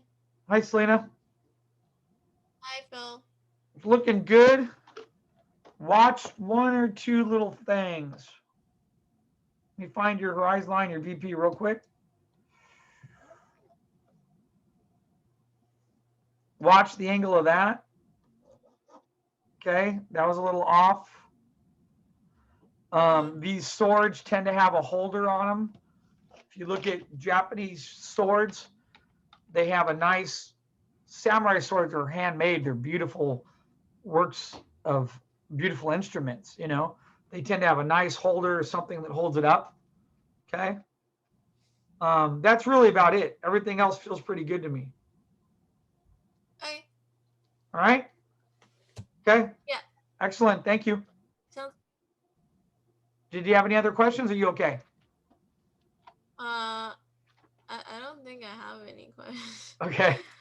I mean, one thing like kind of iffy about was, you know, that like kind of near this, like under the mask on the wall, I guess, that area. I want to do like I remember when you told me like when armor like lies flat or something. Like I was struggling how to do it because I'm like so complex, like samurai's armor. Yeah, it's pretty thick, heavy stuff. It doesn't really fold over like a cloth or anything. It was pretty like they're plates. Yeah, it's plated and as exterior plates and coverings, and it's, yeah. I wouldn't, if this is that meant to be samurai armor right there? Yeah. Yeah, that feels like dirty laundry right there on the ground. I would take that out and look at some reference, unless it's just supposed to be, this looks like an old Japanese storage room with goodies in it. Yeah. That's fine. If you're going to do the armor, I would look at reference. That armor tends to have something very heavy, like holding it on, holding it upright. Yeah. It's heavy. I always see like there's like they have stands that holds it, but then I wanted it to look like this person just stood around, and like didn't really care about it. It's Yeah. like, yeah, but there's no reference for like armor lying down flat, or like, so I had to just like think of it on my own. Yeah. Go look at some reference, because it's one of those things where right now, if you were to ask other people in the class, they'll probably say that doesn't feel like armor, and it's not Right. going to make. Maybe I should just have it on the stand. Well, maybe. It's not exactly. It's not going to make or break the piece right now if you have or don't have armor right there. Everything else is working Okay. to give you a suggestion of what's there. That's fine. But I would just think about, if you don't have armor, maybe you have something else here. Maybe you have it. Maybe there is a stand here and it's elevated, and we see the armor up here like this, and it's elevated a little bit. Go look at reference, and it's very heavy. It's not something that's going to fall and compress like a towel. It's heavy, Right. thick, and it's like a bulletproof vest that doesn't compress in whatsoever. Okay. All right. Cool. Good, thank you. Oh, my pleasure. Nicely done. Uh-oh. Zang. Looks great, dude. I like Thanks, it. Phil. Yeah, it's working nice. Yeah, I have another one. Yeah, I know. I saw it too. This looks great. Nicely done. Everything's working in it. Looks great. Very cool. And then your other one here. What is this right here in the center? That's a bag. Oh, I couldn't quite make out what it was. Yeah. I thought it was a Actually, diving Phil, mask with a round thing on it. I got lazy and I didn't make it into it. Like, it was supposed to be smaller when I drew just a prop, and you asked me what it was for the first time. I'm like, it's like the bandana you wore over your face. Oh, it's a little too big. And I remember you saying, well, yeah, like it looks like a bag. So I was like, I guess it's a bag now. Yeah. I would Yeah. just, you got it. Like, I mean, compositionally, all your lines are moving us into here. So whatever is there should be important or very cool. I don't know if I True. just put a bag there. I might, you know what I mean? It's like the Yeah. whole focal point, and you have this beautiful drawing, all the perspective, and it's a bag. It's like, maybe something really cool, like,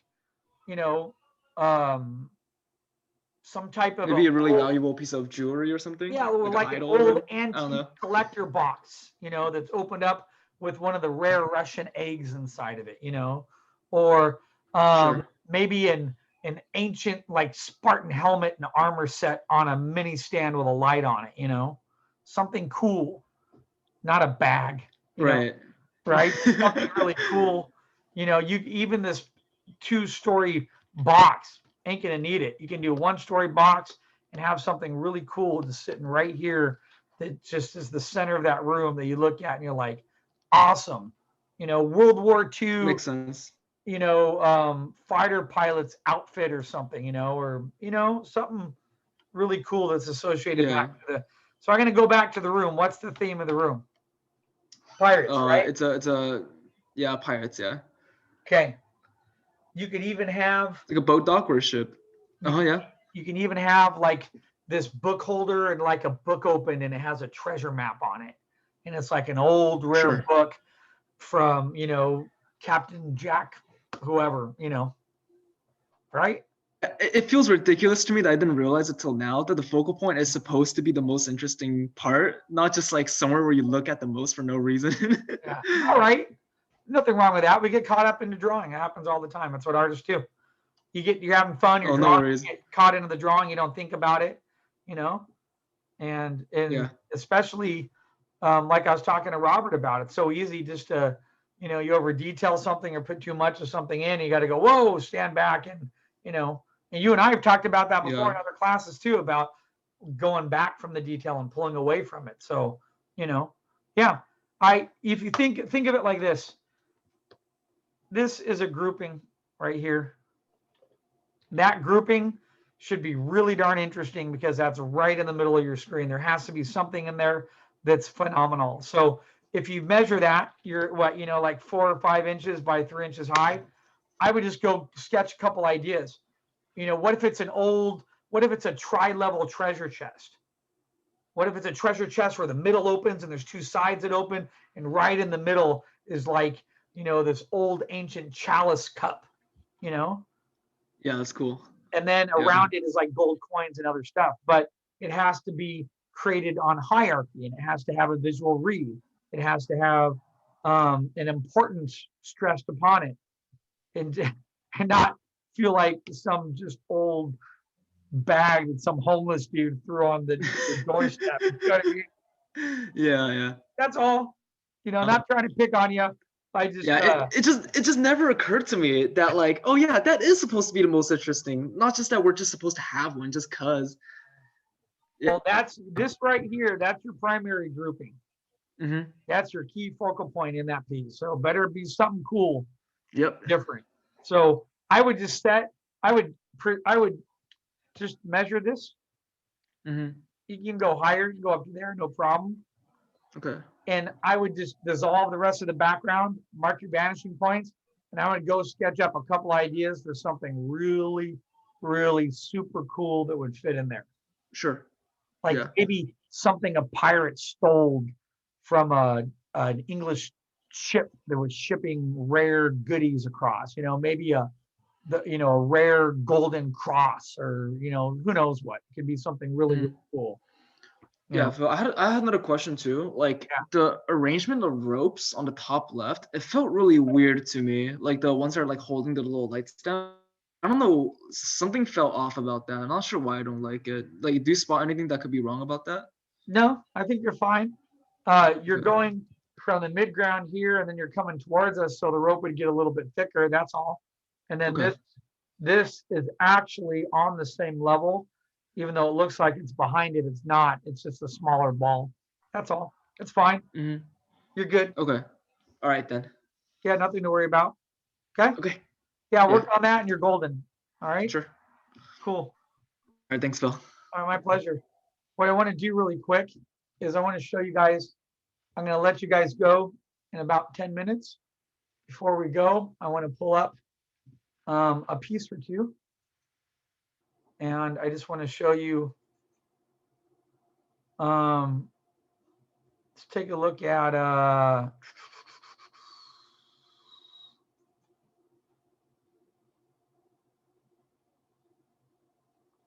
Let's going to do Paul. Let's do some Armand Serrano real quick. I think it's cool just to look at some other artists' work. Armand Serrano is a super duper nice guy. He's amazing, wonderful person, super nice, extremely talented.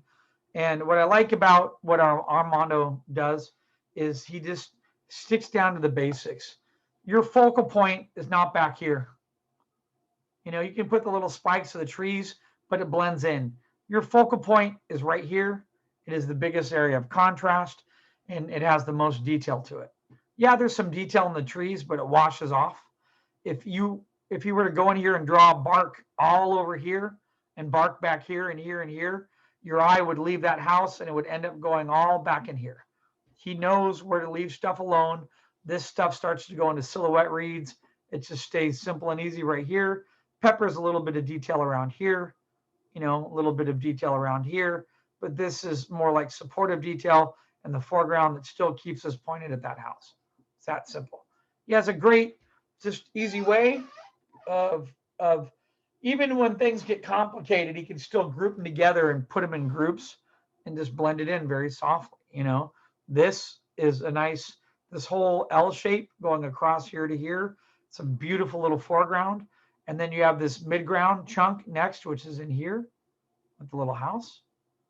You'll also note this area down here has the biggest area of contrast with black against white. So your eye will drift right to that house.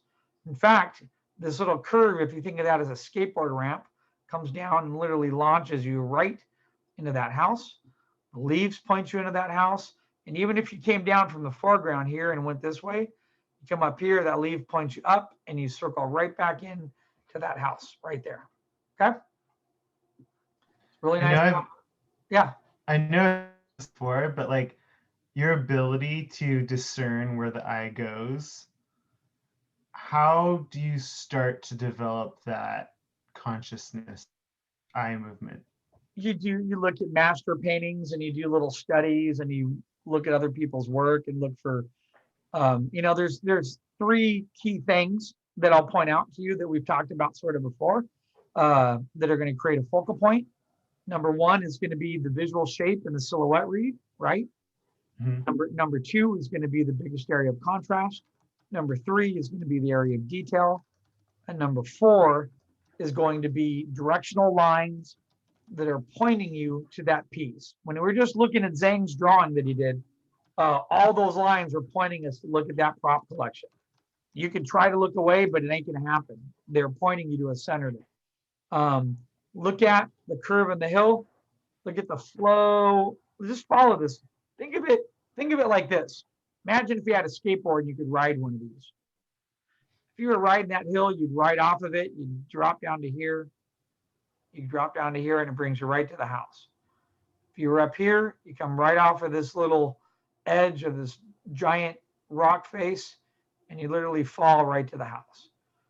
If you came back here, you'd slide off, you'd come here, that points you right back up into the house. In fact, he has these little mini curls in here. They curl a little bit like that, comes back in here, curls back up again, and then it comes back and repeats itself and curls into the house. Even if you're in the background, you come off that cliff and you're on a skateboard, you'd roll and boom, boom, right to the house. There's something important about that house. He wants you to look at it. And the other thing that he's doing that's really cool, Mike, is the house is the smallest little piece in the whole piece with less detail on it. Because if you want to make something stand out, you put detail everywhere and then something in the middle is a different shape. If you have a whole bunch of circles around a room and you put a square in the middle or on the left, you're going to look at the square. You're going to look at the opposite shape. That's the principle of opposites and contrast in composition. That's why I think it's cool sometimes at the end of the class, I get to show you a drawing or two from somebody and you look at their work and you start noticing these little things, more awesome work.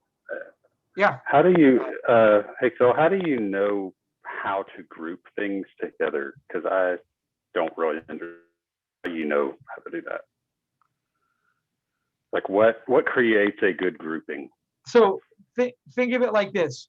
You in a piece to create depth, you're going to have your X and Y. X goes this way horizontally, Y goes up and down. Z depth is a depth inside it, right?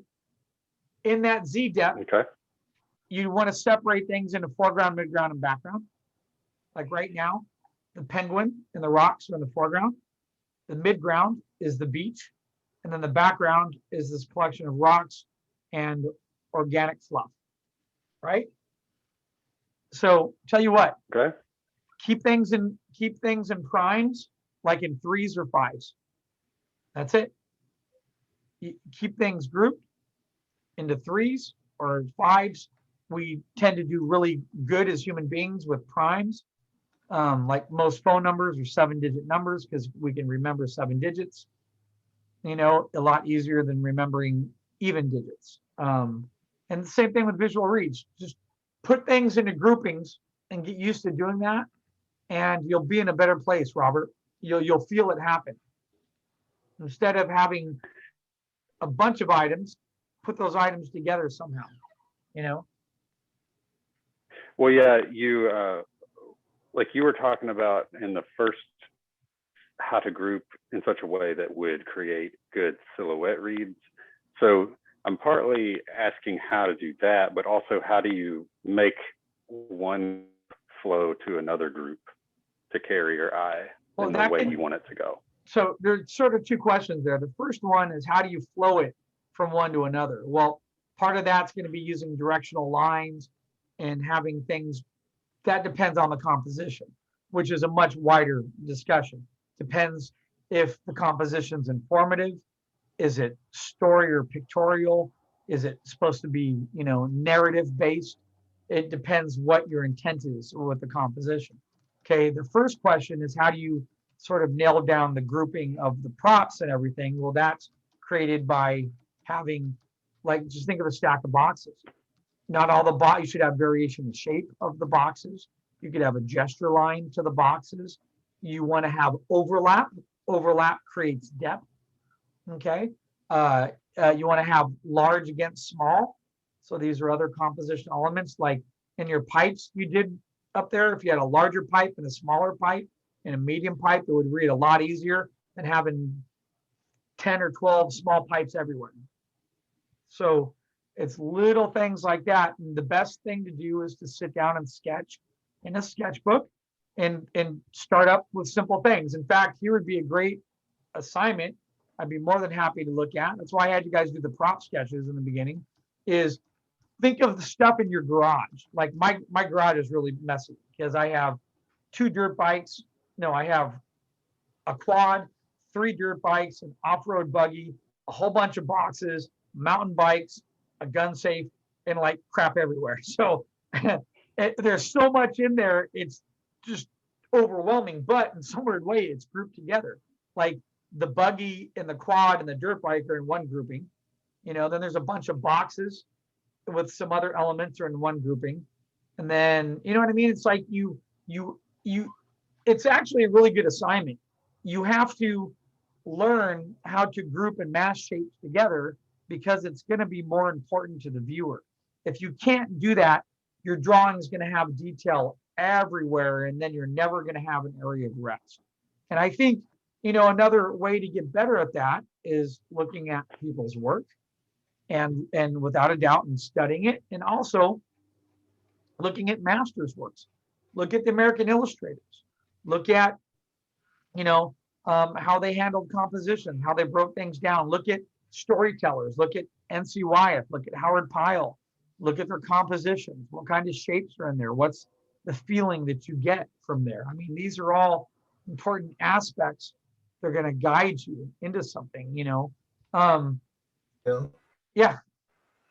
if you don't mind, maybe in our blog, maybe you can put that information if it's okay, like how to study about the grouping on items, how to put it in point of view. It's like, you know, yeah. you know what I should do is, if you, I need to prep something. I need a little bit more time, and I could prep or talk a little bit more about it,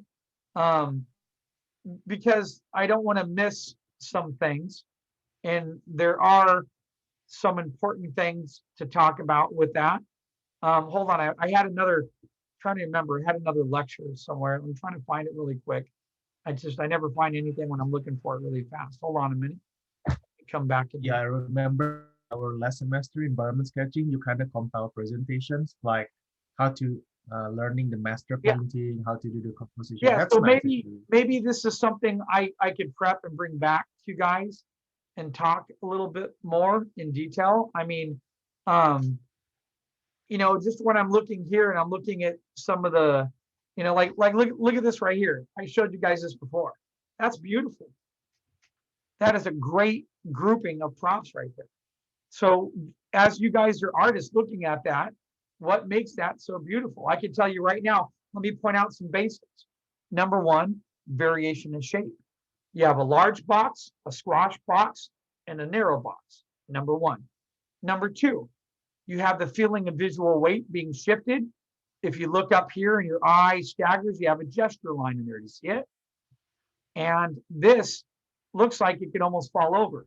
That's creating a little bit of like visual weight and tension. How do you create visual weight in a drawing? You add stuff that has weight to it, like cloth hanging down, like a bean bag hanging down, something about to fall off an edge creates visual weight and tension. Something leaning against something creates visual weight and tension. Another thing is look at the bottles. Round bottle, a little crusher, like a, what do you call it? Herb crusher, fat bottle, medium bottle, thin bottle, squash bottle. None of the bottles are the same. All right. That's also visually appealing and interesting. The next thing, look at just the outline of the visual read itself. If we could outline that in red right now, that's visually appealing because it's an interesting silhouette. So I'll tell you what, let me prep something together. And when we come back to our next class, I'll cover this in a little bit more detail when I have something ready, and I'll share that with you. Does that sound cool? After I look at your, That's your awesome. line Thank drawing. you. Really appreciate it. Yeah, I'll try to comp something together quickly and set this stuff up and do that. Okay. Because I still want to give you guys some time to work tonight to get your line drawings done. And want to encourage you to have some of that time. That's important to me. I would prefer to do longer demos or crits on Wednesday nights where I don't feel is rushed. I hate to overwhelm you on a Monday night when we just start school. Okay. So I have some things here I could talk about. I have some other images. Actually, what would be really appealing to do is I'm going to look at some of these other images, and I also have some really cool images in here from the narrative class where we're talking about structure of narrative storytelling, which is very similar to what we're doing sort of in environment design. Now, what we're really doing in environment design right now, what we're talking about here is we are jumping ahead into composition basics. And I clicked my composition. I noticed my composition lecture is missing.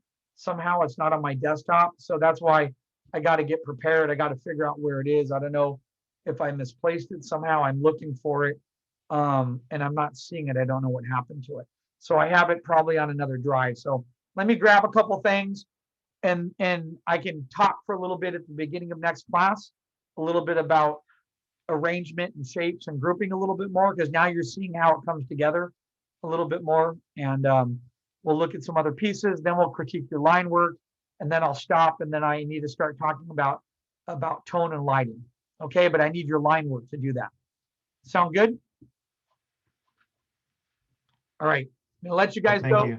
Kayla, would you like to talk tomorrow in terms of meeting? Tomorrow. Yeah, I think we can do tomorrow. I have, hold on, I can tell you right now the time I have available. Let me stop the recorder really quick, and then I can meet you in some office hours. Let me hit 1 second here.